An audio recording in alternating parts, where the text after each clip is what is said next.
Well, good day to everyone joining us and welcome to today's X-Talks webinar. Today's talk is entitled Osmolality Analysis in Bioprocessing, From Theory to Practice. My name is Ryan Muse and I'll be your X-Talks host for today. Today's webinar will run for approximately 60 minutes and this presentation includes a Q&A session with our speakers. Now, the webinar is designed to be interactive and webinars work best when you're involved. So please feel free to submit your questions and comments for our speakers throughout the presentation using the questions chat box, and we'll try to attend to your questions during the Q&A session. This chat box is located in the control panel, which is on the right-hand side of your screen. And if you require any assistance along the way, you can contact me at any time by sending a message using the same chat panel. At this time, know that all participants are in listen-only mode, and please note that the event will be recorded and made available for streaming on xtalks.com. At this point, I'd like to thank Advanced Instruments, who developed the content for this presentation. Advanced Instruments is a global company offering a novel portfolio of analytical tools, including Osmotech, a robust line of microosmometers to support bioprocessing and quality control, and Solentum, a portfolio of best-in-class imaging and single-cell deposition technologies for cell line development workflows and assurance of clonality from regulatory bodies. Now I'd like to introduce our speakers for today's event. Joining us today are Dr. James Flynn, who joined the Cell Technology Group in NIBRT under the supervision of Professor Michael Butler as a postdoctoral researcher in May 2022. He is working on an Enterprise Ireland-funded project entitled Development of a Robust Optical System for Online Real-Time Analysis of Mammalian Cells During a Bioprocess with JM Canty Limited. Also, Kendall Studd, who specializes in advancing novel osmolality applications within the biopharma industry. She is an experienced scientist with a demonstrated history of working in the biotechnology industry within a validation laboratory setting. She graduated from the University of Portsmouth with a distinction in a research master's degree in the forensic biology field. And Thais McNamara joined Cell Technology Group in 2022 as a research associate on the EI-funded collaborative project with NIBRT, Kerry, and Validacell. Thais received a Bachelor of Science degree in microbiology and biochemistry and a Master's of Science in cellular manufacturing and therapy from the University of Galway in 2021. Now, before we continue, we have a polling question for our audience members. You can see this appearing on your screen at this time, and you can participate by selecting on any of the answers that you see in front of you and then clicking submit. The question that we're asking is, are you currently testing osmolality in your upstream processes? Your answer options are yes for in-process monitoring, yes as an optimization tool, no but looking to implement, or no here purely for the educational purposes. We'll give everyone some time to consider your answer as it best applies to yourself to the question again of, are you currently testing osmolality in your upstream processes? Looks like most of you have voted, so thank you very much for participating. Let's look at your results from these polls. We have ourselves with 50% of you saying no, but you're here for educational purposes, so welcome. 25% with no, but looking to implement, and then 25% at yes for in-process monitoring. So thank you so much for participating in that. Without further ado, though, let's go ahead and hear from our first speaker for today, Kendall Studd. You may begin when you're ready. Thank you for the introduction, Ryan. Before I hand over to James, I just want to give some background information on Advanced Instruments for those who may be new to our services. Advanced Instruments is a global leader in osmolality testing and has been for over 65 years. Alongside this portfolio, we are also experts in cell line development technology and liquid handling quality assurance. Our devices are dedicated to increasing productivity and ensuring a quality drug product in the biopharmaceutical sector. Alongside this, our devices are also positioned for the clinical and food and beverage industries. Our headquarters are based in Norwood, Massachusetts, but we've also got offices in Westbrook and in Wimborne in the UK. We have an ever-growing install base in over 90 countries globally, with the latest direct sales teams coming into effect in France, Germany, Austria, and the Benelux regions. Advanced Instruments currently offers 4 different product lines that are utilised in the biopharmaceutical space. Today, we will focus on the Osmotech osmometers and the various applications upstream.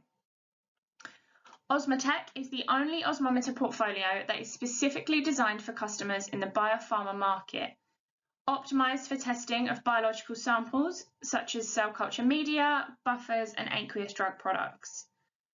We also offer the Advanced Instruments and reagents for cell line development workflows, with devices focusing on single-cell seeding and whole-well imaging. We also have the Anoxamat anaerobic jar system for bacterial cultivation and the RTL instruments for pipette and automated liquid handling calibration. All 4 product portfolios are supported by our own dedicated AI-trained field service engineers and have service contract options available to help you maintain the equipment whilst preventing any disruption to your workflow. Specifically for our Osmotech users in biopharma, we offer qualification and validation services to ensure regulatory compliance whilst allowing you to bring your instrument online quicker. Here, I want to focus more on the devices that can be positioned into the upstream segment of the bioprocessing workflow. The Osmotech osmometers are built with biopharmaceutical labs in mind and were designed as the result of our customers' feedback. For our Osmotech Pro and our Osmotech HT, we provide a range of up to 2,000 milliosmoles, with our Osmotech XT device providing osmolality testing up to 4,000 milliosmoles, perfect for those higher concentration or more viscous solutions. The testing process is fast, between 90 and 120 seconds for different devices, and each is simple to integrate into any customer workflow and throughput of testing. They have flexible data connectivity options and strong data integrity features which are adjustable to your lab-specific needs. And therefore, they're flexible for R&D, process development and manufacturing settings. The Osmotech HT, launched last year, is the first 96 well plate-based osmometer on the market and is suitable to those high throughput automatic workflows we commonly see in not only upstream QC, but also within formulation development. All the Osmotech portfolio of micro-osmometers currently support the different regional pharmacopoeias such as European, US, Japanese and more. If you'd like to learn more about our osmometers or any of the other portfolios I've discussed today, my contact details will be provided at the end of the presentation. And with that, I shall pass over to our guest speaker, James. Thank you so much, Kendall and Ryan. Good evening, everybody. As mentioned, my name is James Flynn, and I'm a research scientist here at the National Institute for Bioprocessing Research and Training here in Dublin, Ireland. Thanks so much for tuning into today's webinar, where we're going to take you through the application of osmolality analysis in bioprocessing from theory to practice. So I'm going to give you an intro to osmolality, some examples from the literature and from our lab, and then my colleague Thais is going to talk you through some other examples of how we use osmolality in our research group here in NIBRT. So first of all, just to talk to you about NIBRT. We are an award-winning institute that delivers training and research solutions to the biopharmaceutical manufacturing industry. NIBRT was established with the support from IDA Ireland, and it's home to a 6,500 square metre state-of-the-art pilot-scale manufacturing facility. In Q2 of this year, NIBRT also unveiled a new expansion of 1,800 square metres, encompassing both cell and gene therapy research and training. So in total, NIBRT trains typically approximately more than 4,500 people per annum in its training facility. Its training courses offer customized training programs to meet clients' particular needs and requirements, as well as a range of short courses in key specialized topics, both in person and virtually. NIBRT also provides training as part of academic and springboard programs in partnership with Irish universities. And finally, NIBRT offers online training through NIBRT's online academy, NOAA, which was established during the pandemic and provides on-demand e-learning modules and core bioprocessing functions. In terms of research, NIBRT currently hosts 9 principal investigators who conduct and provide award-winning research solutions for the bioprocessing industry. Professor Michael Butler leads the cell technology group here in NIBRT, looking at process analytical technology solutions to problems associated with manufacturing and characterizing biologics such as monoclonal antibodies. Professor Niall Barron leads the cell engineering group, which look at understanding and improving cell systems for the creation of advanced therapies. In Professor Liz Topp's group, they look at formulation and stability strategies for sensitive biologics, such as messenger RNA and proteins in amorphous solid state forms. Dr. Stephen Ferguson leads the Process Engineering Research Group, which looks at advancing manufacturing, separation, and formulation of biotherapeutics. Dr. Colin Clark leads the System Biology and Data Analytics Group, who look at next-generation sequencing, computational methods for improving bioprocesses, and manufacturing processes for biologics in general. Dr. Radcliffe Fahy investigates high-throughput, novel, robust technologies for glycan characterization. So she leads the glycoscience group. Dr. Jonathan Bones leads the Characterization and Comparability Lab, working on new novel liquid chromatography and mass spec systems for the analysis of complex biological systems, and has recently established Concept, a one-stop shop for rapid generation of optimized cell lines and biological material, and this is for advanced therapies research.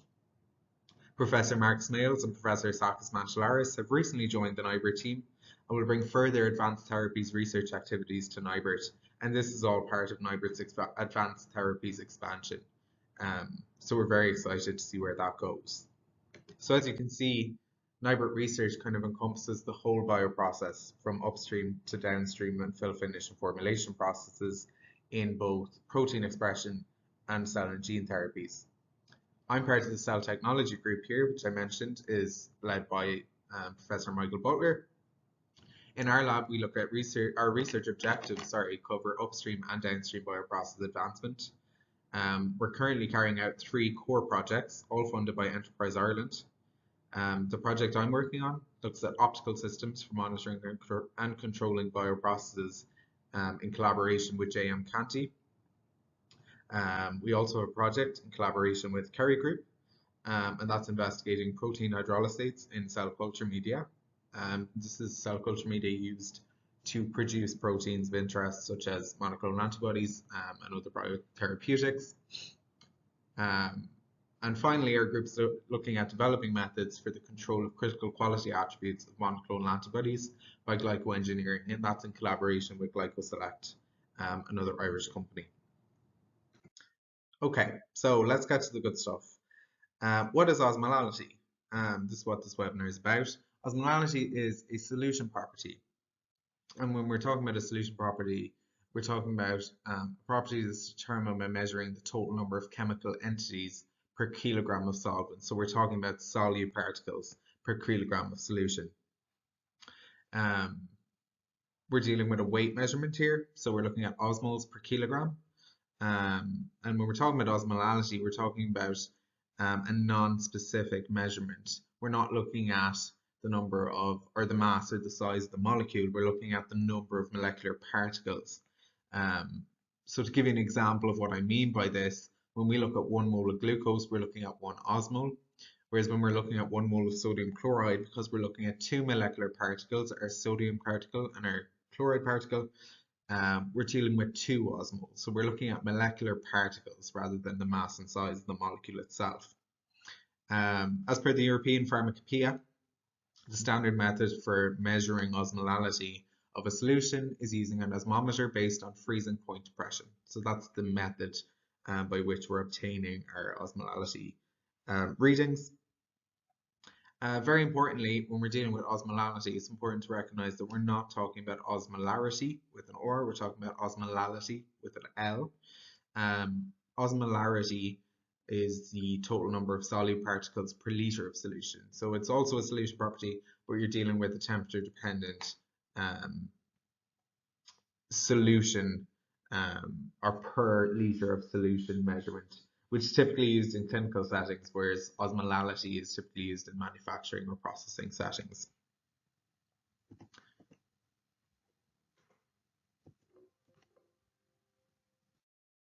So as I mentioned, osmolality is used in typically used in process settings or manufacturing settings. So how does osmolality relate to bioprocessing research? Osmolality plays a major role in bioprocessing, from cell growth to protein expression. So typically cell culture medium has osmolalities in the range of 260 to 320 milliosmoles per kilogram. And just to note here that human serum typically has an osmolality of 290 milliosmoles per kilogram. So you can see where that cell culture medium is mimicking the environment of the body when we're talking about osmolality, of course. Osmolality can also be used as a valuable orthogonal measure for buffer concentrations.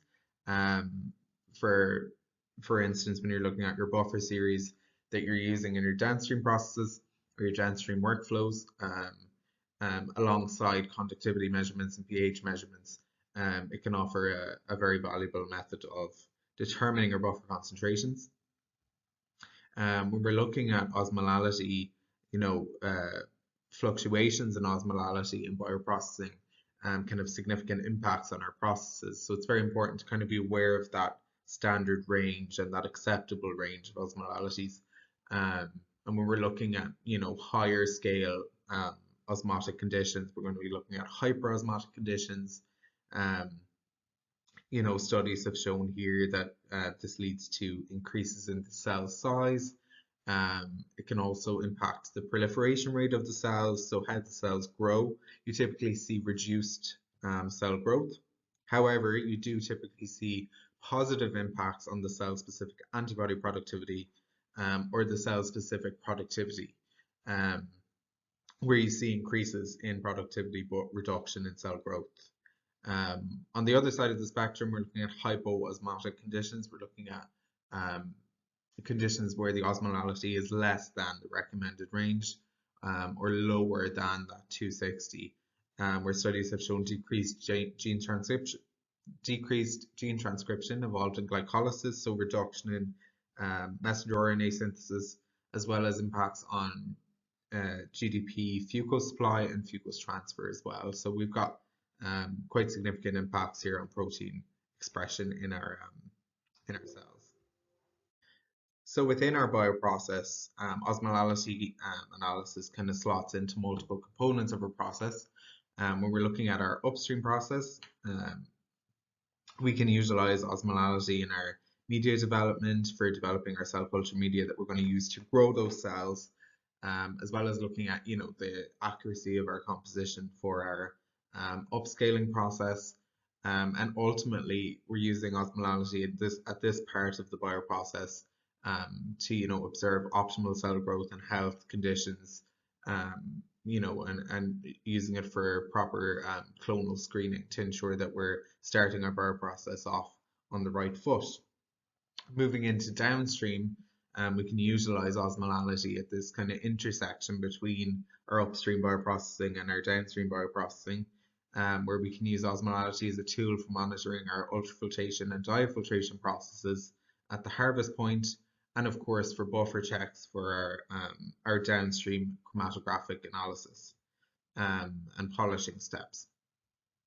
Moving down then towards the kind of fill finish activities, we can use osmolality to carry out stability, safety and quality checks, as well as for confirming our final product critical quality attributes, as osmolality is typically a CQA for biologics.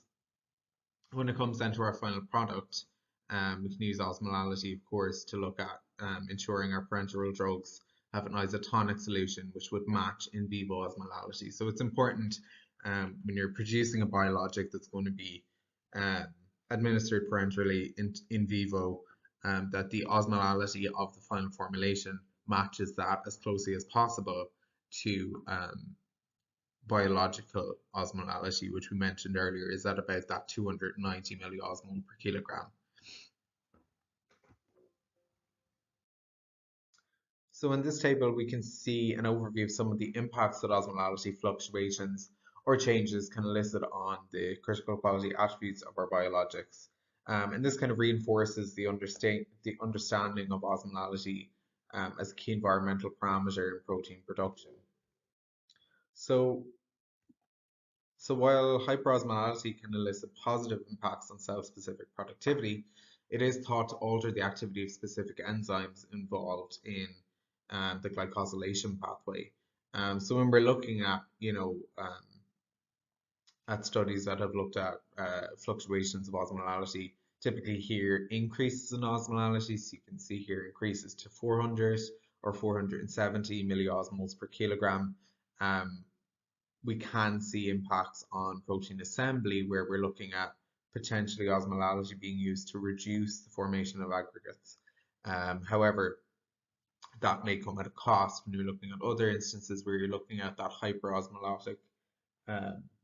hyperosmolality condition having an impact on the glycosylation of our product, where you can see here we're having impacts such as reductions in silation, increases in mannosylation, and other different impacts on the glycosylation pattern of our protein that we've made. And this can then have detrimental impacts to how the protein works in the body. So it can have significant impacts on our biologic, whether they be positive impacts such as the reduction in aggregation, or whether it be negative impacts such as the impact of them on our glycosylation profile. So let's further this theory with some published research. I'm just going to show you a few little case studies from the literature where osmolality analysis has been used, and where osmolality has been used as an adjustable parameter in the design of bioprocesses. So in the first instance here, we're looking at hyperosmolar conditions in this paper by Nibrtka et al.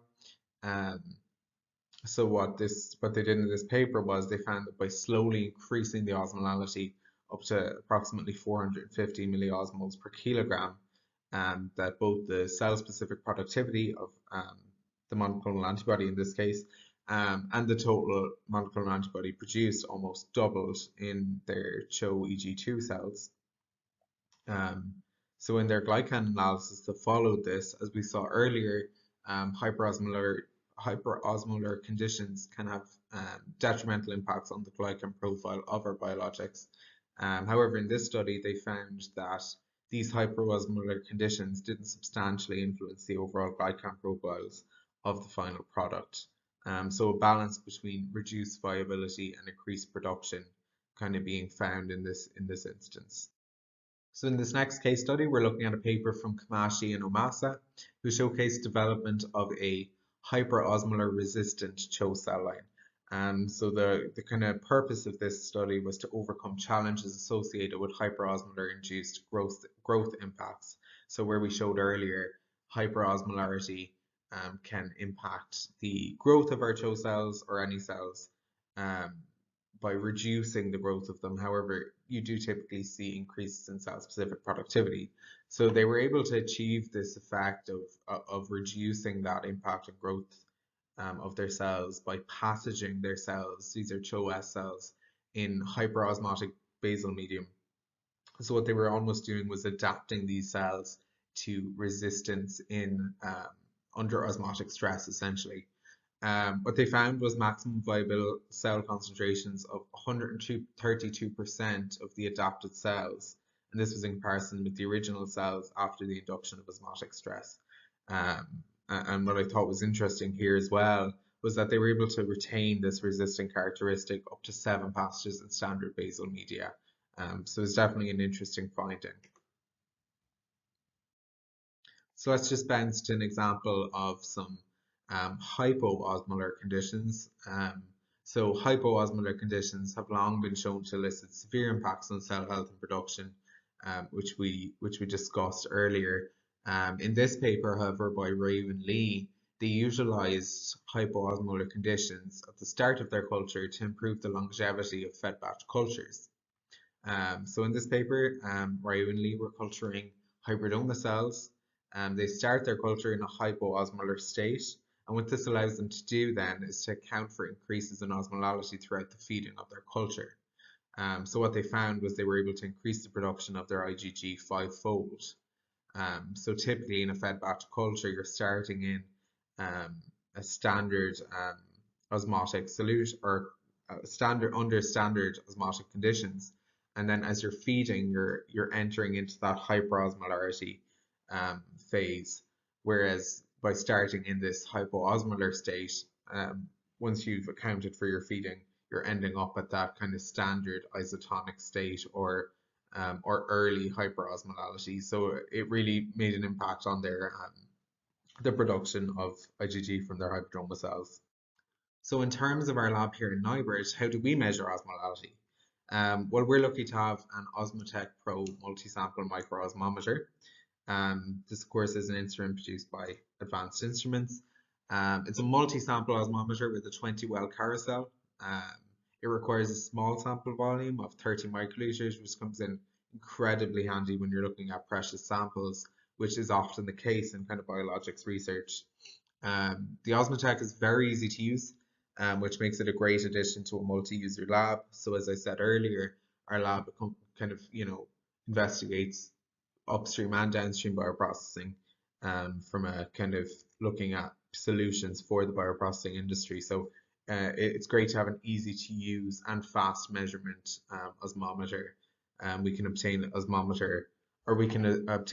osmolality data within 90 seconds per sample.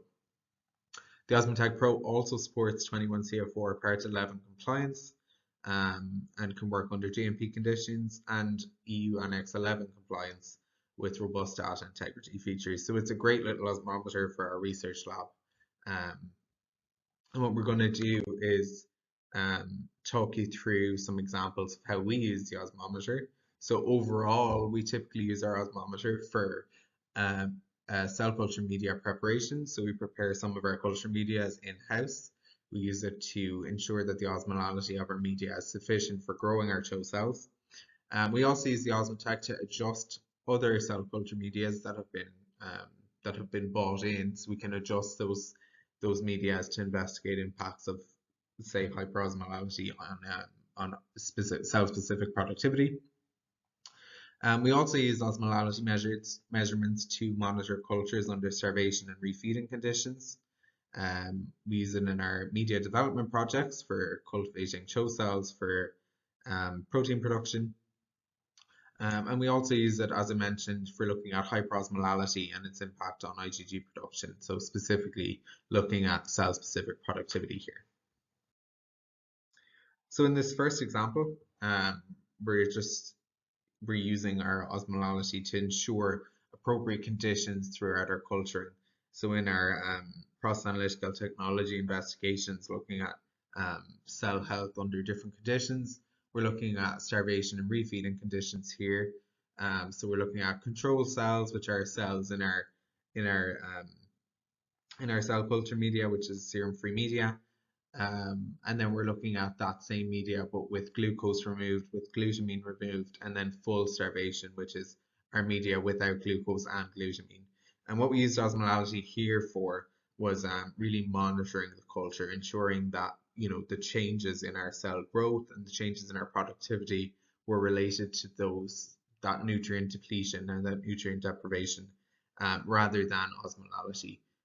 So you can see here that osmolality was monitored over the culture and we had nutrient reintroduction at 24 hours and at 48 hours. So it allowed us to really monitor that osmolality throughout the experiment.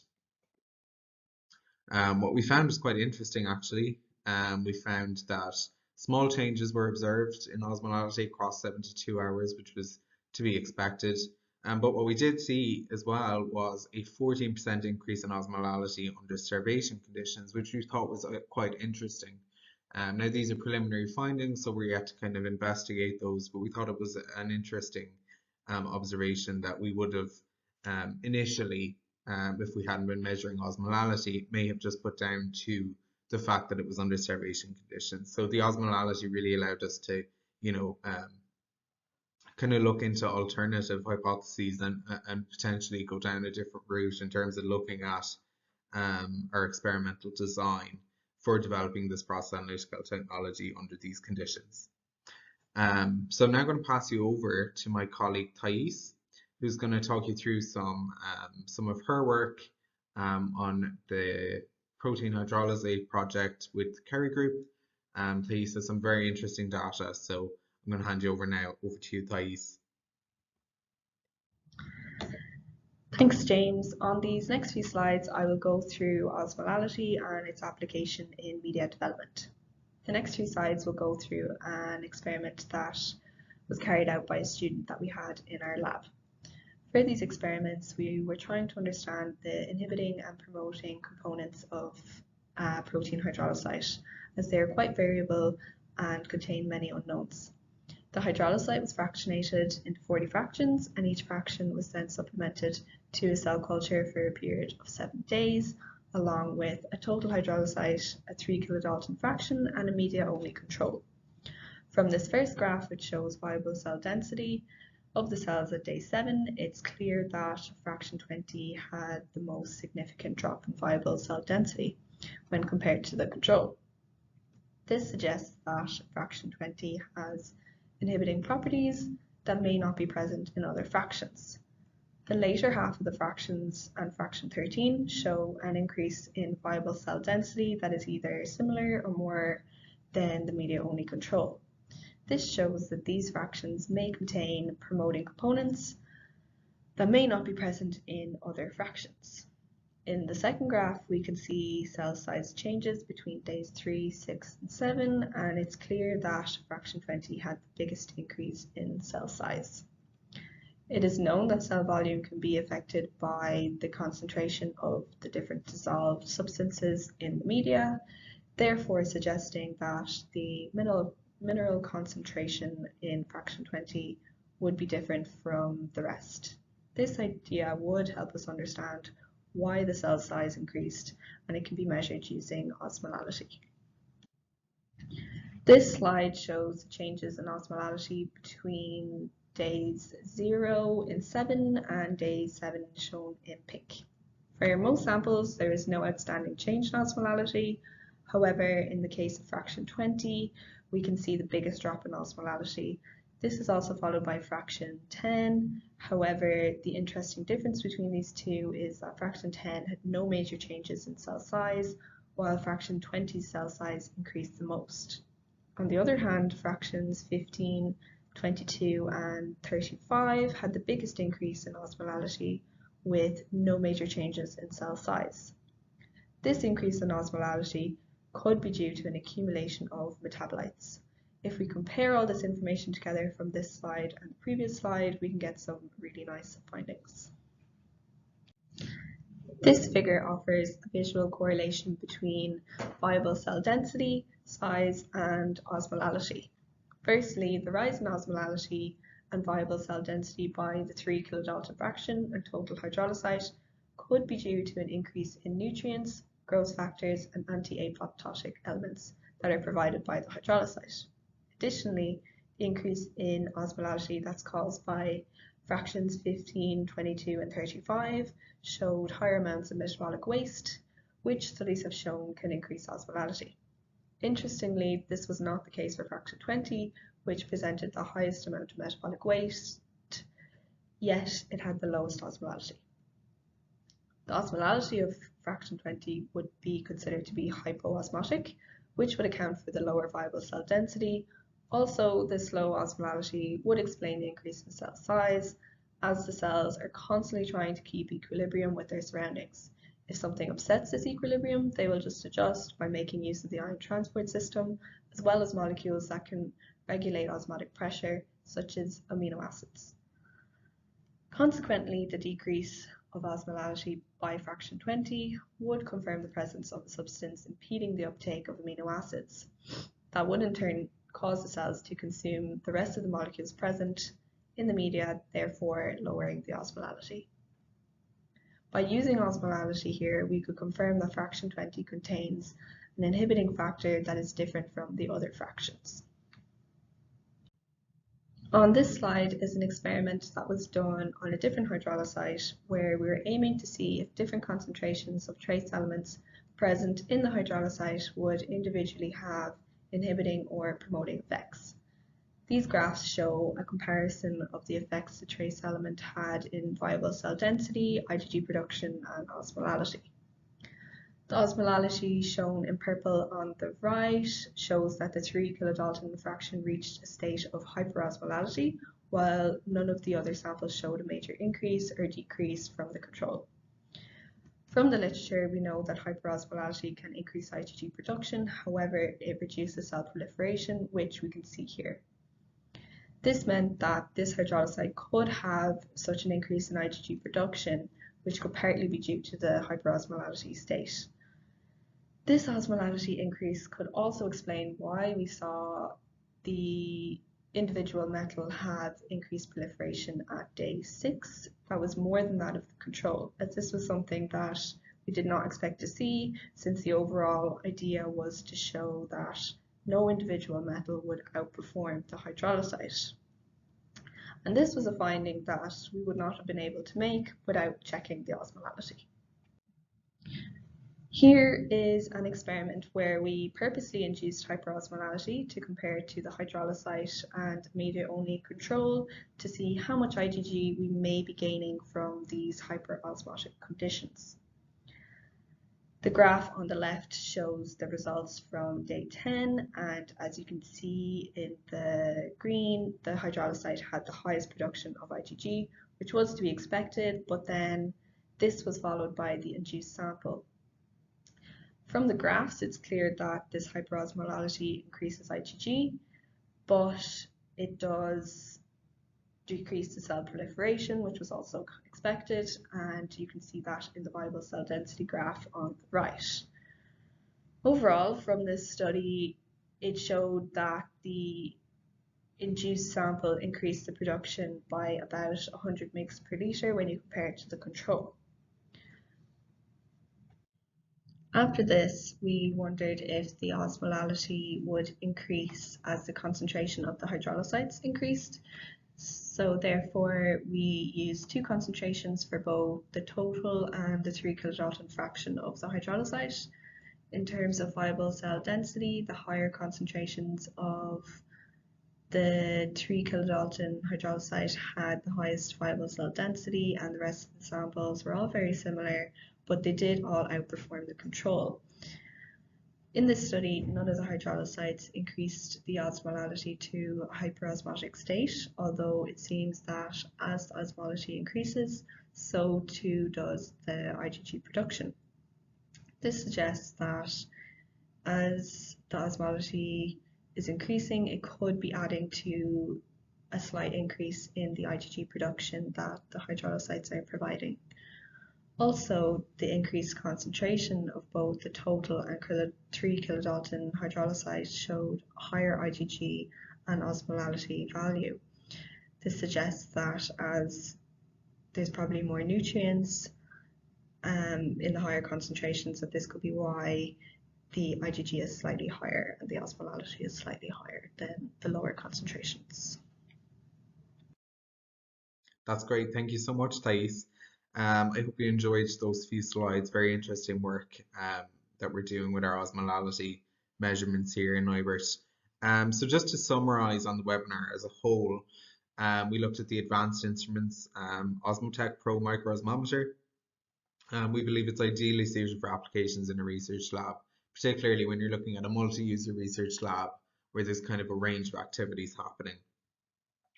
We learned that osmolality measurement is a critical process parameter in many bioprocesses, and that its recommendation as per the EU Pharmacopoeia is measurement via freeze point depression.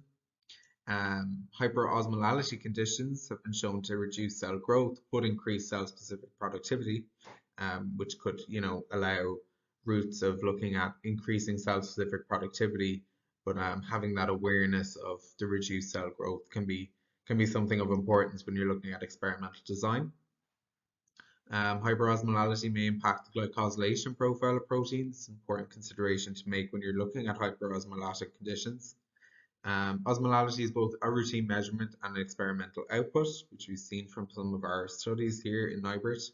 And osmolality measurement plays an important role in cell culture media development, whether that be, adjusting media formulations, or actually developing cell culture media for bioprocessing.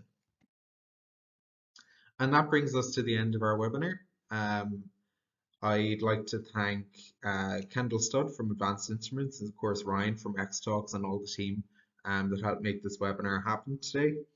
NIBRT are always open to collaborative projects. If anybody's interested in reaching out, learning more, or talking about some of the work that we do here, please feel free to reach out. I have some email addresses here on the slide from myself, Thais, and Professor Butler.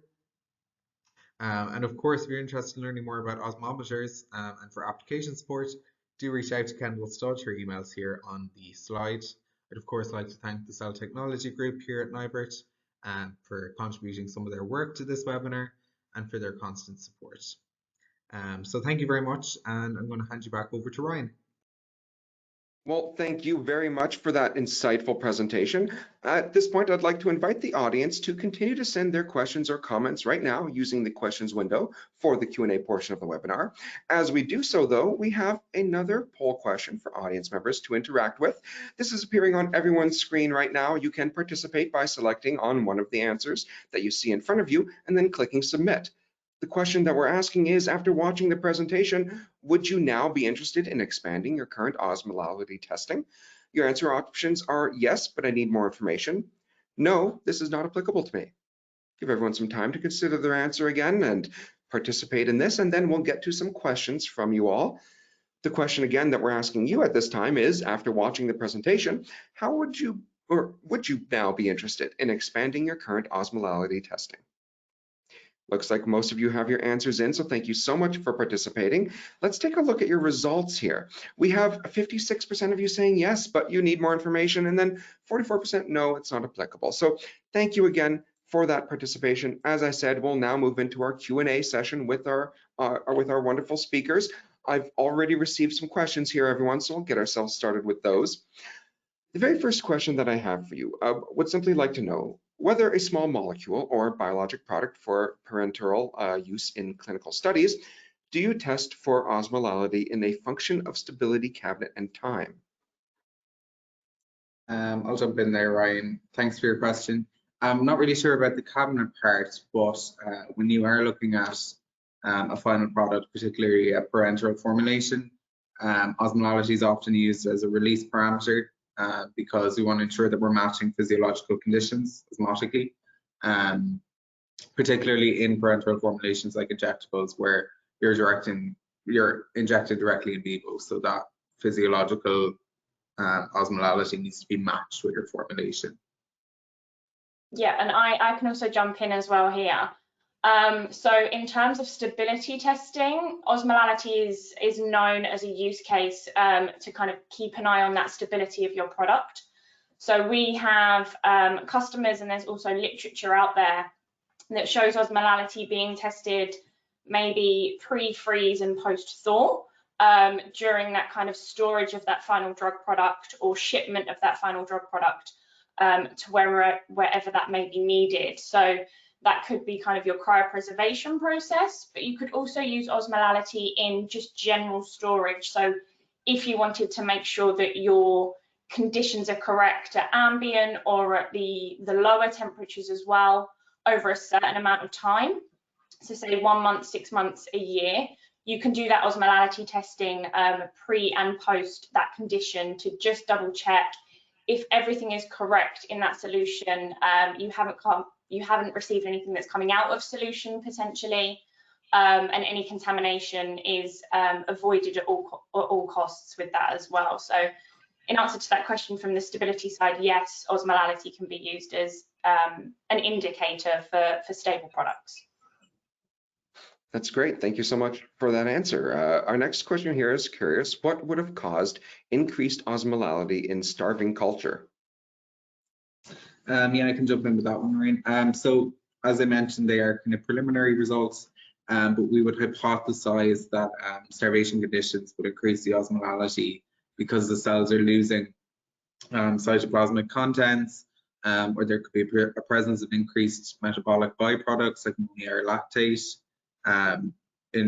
When we're doing our starvation studies, we also see changes in cell size, which can be associated with changes in or fluctuations in osmolality. So the exact kind of reasoning as to why we're seeing that spike is unknown as of yet, but those would be our kind of hypothesized reasons, which I think line up well with kind of the literature surrounding osmolality analysis. Wonderful. Thank you so much. Very interesting answer for that. I'm sure they appreciate it. The next question here that I have is curious, what is a hydrolysate? So hydrolysates are the products of plant or animal hydrolysis, but focused here is more kind of the plant hydrolysites, and they're kind of widely available commercially, and they're used a lot for the past few decades in cell culture media, which kind of replace serum-based products. Okay, very good. Good to know. So then what is a benefit of using hydrolysates in media? So as I just kind of mentioned there briefly, using the plant-based ones, we're coming away from using animal byproducts for our cell culture media. So that means we can achieve a fully chemically defined media by using these hydrolysites. Now, the only problem we have at the moment is that they are very variable. So that's why we're working on them now, so that we can kind of have them more defined and make sure that they're completely reproducible so that they can be used in industry for cell therapies and stuff in the future. All right, thank you so much for that answer. The next question here is wondering, well, why do we need to consider osmolality in parenteral drug formulations? Yeah, so I kind of touched on that earlier, and it's purely about matching that physiological kind of ideal osmolality in vivo to prevent any, rejections of your formulation when it's injected, be it, subcutaneously or intravenously. So it's just matching that in vivo osmolality. That's all we're looking for. Very good, thank you. The next question I have here is curious. They want to know if they can test viscous solutions on your instruments. So yeah, I can jump in here. So there is an instrument that I showed on the first few slides called the Osmotec XT. So that instrument is specifically designed for kind of higher concentration, higher viscous, increased viscosity solutions, because we know there is a trend moving towards these more complex samples, especially in kind of that cell and gene therapy space. So this instrument, its single sample, has been designed specifically to take those components into consideration and really use accurate and precise technology, the freezing point depression technology that James mentioned, to get that true osmolality result of the solution. But I guess it's also critical to note that osmolality and viscosity are not linear. So you may have an extreme viscous solution, kind of a hydrogel, semi-solid gel, that's not necessarily going to also result in an increased osmolality result. So if people are testing viscous solutions, we always kind of recommend maybe sending us samples, or we come on site to do sample testing with you to really find out that osmolality specification of that potentially more viscous solution, rather than kind of estimating it based on the components in that solution. All right, thank you so much. Next here, someone's wondering if they can integrate the high throughput instrument into their automated workflow. Great question. So we know obviously that automation is a really big trend right now. Everyone is trying to automate and integrate all of their instrumentation into one workflow. So the Osmotec HT that I also showed on my slide is the 96 well plate based osmometer. And we do have customers currently working with that instrument to integrate with kind of liquid handlers, and bringing in robotic arms potentially as well to keep feeding those plates onto the instrument. So it is the first kind of osmometer on the market that has the capability to do that. So yes, there is potential to integrate that instrument into your workflow. All right, wonderful. Thank you very much for that answer and for all of the answers today. However, we have reached the end of our Q&A portion for this webinar. Now, if we couldn't attend to your questions, know that the team at Advanced Instruments will follow up with you, or if you have further questions, you can direct them to the email addresses that are up on your screen. I want to thank everyone for participating in today's webinar. You will be receiving a follow-up email from Xtalks with access to the recorded archive for this event. A survey window will be popping up on your screen as you exit, and your participation is appreciated as it helps us to improve our webinars. Additionally, there's a link to view the recording of this event in the chat box, which you can also share with your colleagues so that they may register for the recording here as well. Now, please join me in thanking our speakers for their wonderful time here today. We hope that you found the webinar informative. Have a great day, everyone, and thank you for coming. Thank you so much, everyone. Thank you. Thank you.